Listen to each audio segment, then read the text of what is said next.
When you watch the England football team, where non-white English players are playing, are they ethnically English to you? No, they're not. Why? They were born here. Their parents were born here. Chain to ethnic group. No, but Neil, if the qualifying characteristic of being English is were you born here? Shared ancestry.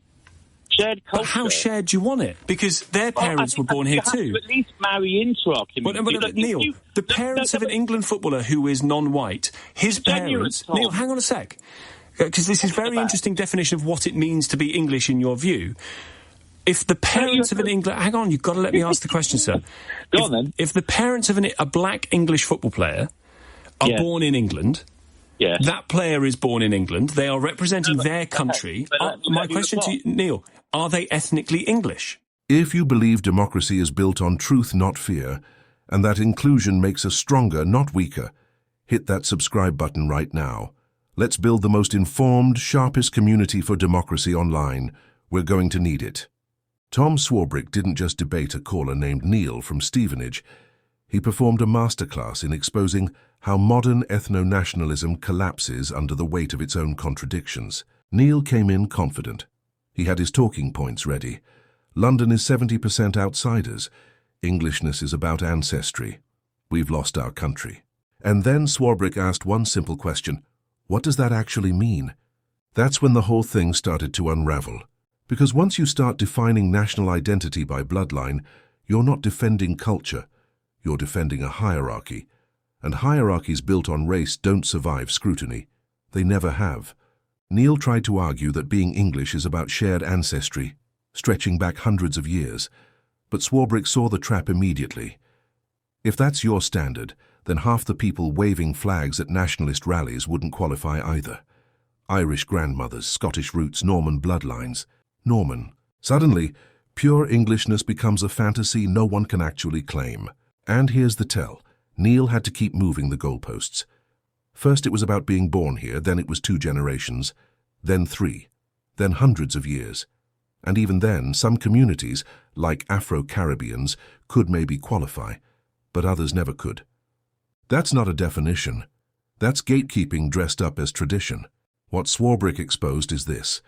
When someone says we've lost our country, what they're really mourning isn't culture. It's demographic control. It's the anxiety that comes from seeing people who don't look like them thriving in spaces they thought belonged exclusively to them. And that anxiety, it's being weaponized. Because the 70% figure Neil cited, it's false. The actual number of London residents born outside the UK is around 40%, according to the Office for National Statistics. But fear doesn't fact-check. Fear just feels true. And that's dangerous. Because when you build a political movement on false numbers and racial resentment, you're not defending anything.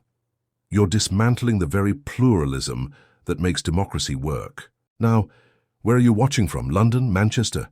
Outside the UK entirely? Drop your location in the comments because I want to see how far this conversation reaches. And if you think more people need to hear debates like this broken down with clarity and conviction, do me a favor. Like this video, share it, and subscribe. Because the loudest voices right now are the ones peddling division. Let's make sure the truth is just as loud. I understand why people are upset about having hotels of asylum seekers put near them. I get it. Totally understand. That is actually a world away from saying, okay, well, we're going to have an uprising to fight the people who are trying to replace us or whose culture is trying to become the predominant one. There's a world of difference there. The numbers just don't make that make sense. If you want to go and protest on the street about uncontrolled migration and a lack of control at the border, I get it, really, really get it. I think that is a completely legitimate criticism of previous governments, this government. Absolutely right. It does feel uncontrolled. The numbers have been huge, not just illegal, but legal migration numbers have been absolutely massive. Never seen it before in the history of this nation, the speed of change. And nobody voted for it. So I understand the anger, but this other stuff, where's that come from? Neil's in Stevenage. Neil. Hi. So look, people are angry, people are mobilising, people are aware of the harm that's been done to this country. Of something like 100,000 girls, according to that report, were raped or groomed by men who are predominantly Pakistani Muslims. And there is a community of people that have come into this country, millions of them, millions, who intend to take it from us. And we are aware of that. And you shrug your shoulders and you go, oh, look, millions of people are coming, that's awful, you should be against more coming in. But what about the people here now? London is 70% gone from us. Every major city in this country is now a majority of outsiders. And people want to get their country back. And it hasn't been like over 100 years this has happened. This has happened since the year 2000. When you say London is Neil, when you say London is gone from us, that it is 70% outsiders. And this silly viewpoint, it's almost like you're being. What does that mean, sir? You know what I mean by us. No. You know what? Yeah, okay, I do. You mean white British, don't you? You mean white British? Tom, you're English. Yes. And so am I. Yes. And we have shared culture, traditions, values, cuisine, everything, music. We are a people. And we are losing our country. And the Labour Party is a treasonous organisation that, while it was in opposition, was. But Neil, what you mean is white, don't you? You mean it's white. Yes, I do. Right. Okay. But see, that's the main culture. We are a culture. What's white culture, though? What does white culture mean? Because there are all sorts of white people. Hang on a sec, Neil. There are all sorts of white people all over the world. They have different cultures. Tom, listen. English people are an ethnic group, like Dutch people, Frisian people, Danish people, Basque people, Catalan people. Yes. We are an ethnic group. Now, you can marry into our society. You can join us. You can adopt our culture, and over generations, you can become part of this body. But Neil, when you watch you can't sir, here and say you're English and be fine. English. You're not. I understand that. I understand. Fine. Do you follow football? Do you follow cricket? Do you follow sport of any kind? Yes. When you watch the England football team, where non-white English players are playing, are they ethnically English to you? No, they're not. Why? They were born here. Their parents were born here. Change to ethnic group. No, but Neil, if the qualifying characteristic of being English is were you born here? Shared ancestry. Shared culture. But how shared do you want it? Because their parents were born here too. To at least marry into our community. But Neil, the parents of an England footballer who is non-white, his parents... Neil, hang on a sec. Because this is very interesting definition of what it means to be English in your view. If the parents of an England... Hang on, you've got to let me ask the question, sir. Go on, then. If the parents of a black English football player are born in England... Yes. That player is born in England. They are representing their country. My question to you, Neil, are they ethnically English? Let me reply, okay? If two black people moved to this country and never learnt English and brought up their child not to speak English and ignored everything around them and just lived in an introspective bubble where they didn't meet or talk to or make any attempt to integrate with English ethnic people, then no, they're not. Just because you're born here doesn't make you part of our nation. Well, how do I know you are? You're born here. How do I know that you're ethnically English? You can't over the radio, obviously. But you would say you can. You would say I would instantly recognise you as being ethnically English, even though you might only live in a bubble of one. Do you believe that ethnic groups exist? Say again? Do you believe ethnic groups exist? I believe that you can have an ethnicity, of course. Do you recognise the fact that until the 1970s, about 90% of the population in London were from the English ethnic group? And that means born in England? No, it doesn't. Right, what does it mean then? It means more than that. English people happen to be white. It's not our fault, but we are. Chinese people. But not every English person is white, Neil. You agree that not every English person is white? I believe that some communities that have settled here over generations can become British, particularly Afro-Caribbean people, Afro-Caribbean black people. But when you have communities where you have one man from Pakistan with a wife from Pakistan who both speak Urdu at home, who are both Muslims, who only eat Pakistani food, who bring their children up to be Pakistani first, They're colonists. What you're talking And about is integration. Our cities, What Tom. you're talking They're about... not in Kent where you live, pointless. but they are for real people in this country, all around the country. What you're in talking... Birmingham, Okay. all across Yorkshire, Liverpool, all across Lancashire, most of London. We are losing our home, and we've got nowhere to go, Tom. Where do we go? Neil, what you're Where talking... do we go? Okay, I'm going to give it one more go, Neil. If you're just going to keep shouting, this isn't going to work. It's because you're being so disingenuous. You're not even... I'm asking you questions, and the questions are... What you're talking about there is integration. And I, to an extent, agree with you. It is a very bad thing for people to come into the country, to not integrate at all, to not be able to speak the language. It's a very, very bad thing. Do you accept that millions haven't integrated?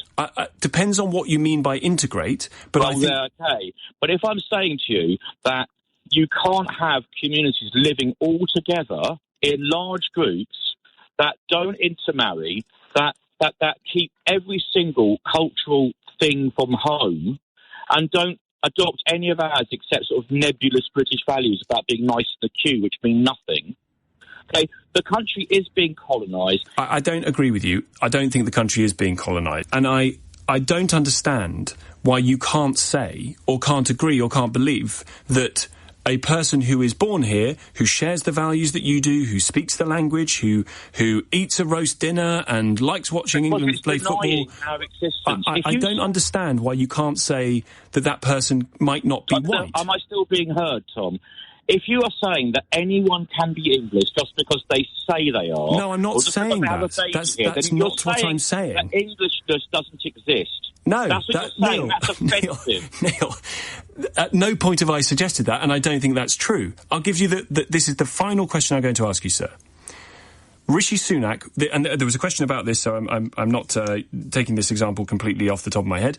Rishi Sunak, born in Southampton, comes from Indian descent. Is he culturally, ethnically English? He's not ethnically English, as you well know. He's probably Anglo-Indian or British Indian or something like that. Look, culturally, he's adopted many of our norms and values. But he's not ethnically English. So, and we have a homeland, and this is our homeland. So to be ethnically English, you need to be white. No, not exclusively. You need to have ancestors who are from this country that have been here more than one generation. Okay, so we now say that to be ethnically English, you need 2 generations of your family to have been born here? 3, 4? No, I think you need to have some ancestors who have been here for hundreds of years. Hundreds of years? It's an insult on your intelligence and mine, Tom. You know, Tom, that your Tommy Robinson's family came from Ireland. Years.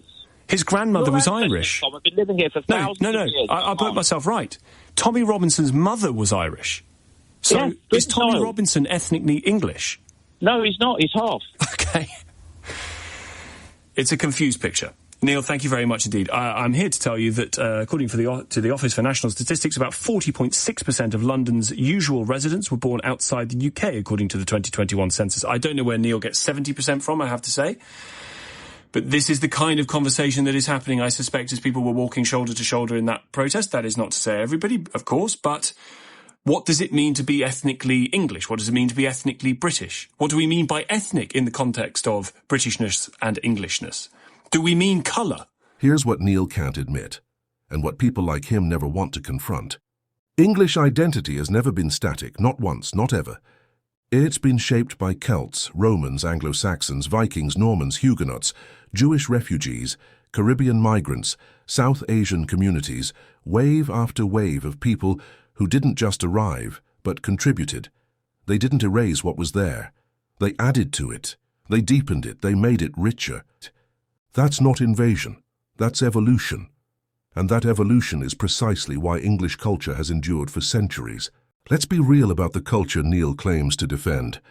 The fish and chips he probably loves, brought by Jewish immigrants. The curry he might grab on a Friday night, South Asian. The Premier League he watches, built on the talent of players from every corner of the globe. Even the English language itself is a patchwork. Latin, French, Norse, with new words folding in every generation. So when Neil says he wants to preserve English culture, what he's actually asking for is a freeze frame, a version of England that never existed, locked in amber, where only certain people count and only certain stories matter. But culture doesn't work that way. You can't fossilize it. The moment you try, it dies. And here's the contradiction he'll never escape. The very adaptability he resents is the reason England survived as a culture at all. Closed societies don't last. They ossify. They collapse. It's the open ones, the ones willing to evolve, to learn, to integrate new influences, that thrive. Neil's anger feels real to him. I don't doubt that. But it's anger aimed at a phantom. He's mourning a loss that didn't happen. He's defending a purity that never existed. And what he calls cultural preservation is, in truth, just exclusion with better branding. Because let's call it what it is. When you say someone born here, raised here, who speaks the language and shares the values, still isn't really English because of their skin color or their grandparents' birthplace, that's not about culture. That's about race. Full stop. And that's the ugly truth Tom Swarbrick forced into the open. Neil thought he had the moral high ground. He thought he was defending something sacred. But Swarbrick showed the argument for what it really is, flawed, fear-driven, and riddled with contradictions. Because the numbers don't support it. The history doesn't support it.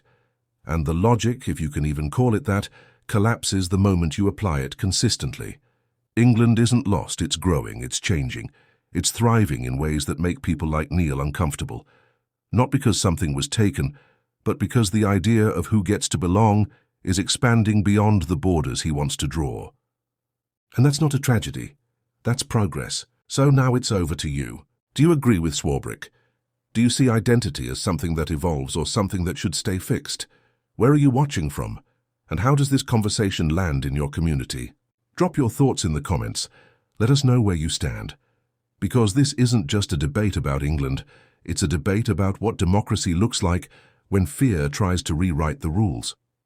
If you want more breakdowns like this, sharp, honest, and unafraid to confront the contradictions, hit that like button, subscribe, and share this video. Because the noise is loud right now, let's make sure the truth cuts through.